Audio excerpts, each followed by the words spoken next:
Hello! অনেকটা দিন পর ঘুরতে বেরিয়ে পড়লাম। শুধু একটা দিনের জন্য নয়, এবার পুরো ৩ দিনের জন্য। ভোর ৪টেয় উঠেই বেরিয়ে পড়তে হয়েছিল সকাল। ওটাই যা একটু কষ্টের ব্যাপার ছিল আমার কাছে।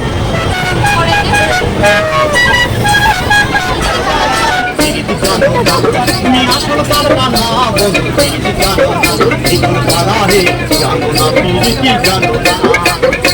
ব্যান্ডেল থেকে উঠে পড়েছিলাম আমরা তারামা এক্সপ্রেস। ট্রেনের এত সুন্দর পরিবেশ আর ভিডিওতে আমার দেওয়া টেক্সটটা দেখে তোমরা তো এতক্ষণে বুঝেই গেছো। হ্যাঁ, আমি প্রথমবার গেলাম রবি ঠাকুরের প্রাণের নিকেতন শান্তিনিকেতনে। স্টেশনে পৌঁছেই টোটোয় করে চলে এলাম হোটেলে। হোটেলের অ্যাম্বিয়েন্সটাও না ভীষণ সুন্দর ছিল। সবাই সবার রুমের মধ্যে পৌঁছে গেলাম, যদিও এই রুমটা আমরা পরে চেঞ্জ করেছিলাম। তো সামনে দেখো কি সুন্দর না হোটেলের নামটা। তো সবাই এরপর ব্রেকফাস্ট করে নিলাম, ব্রেড, বাটার, জেলি, অমলেট, মিষ্টি, চা এইসব দিয়ে। এরপর রেডি সেডি হয়ে বেরিয়ে পড়লাম ঘুরতে। নেক্সট পার্টে আবার ফিরে আসছি, ততক্ষণ টাটা।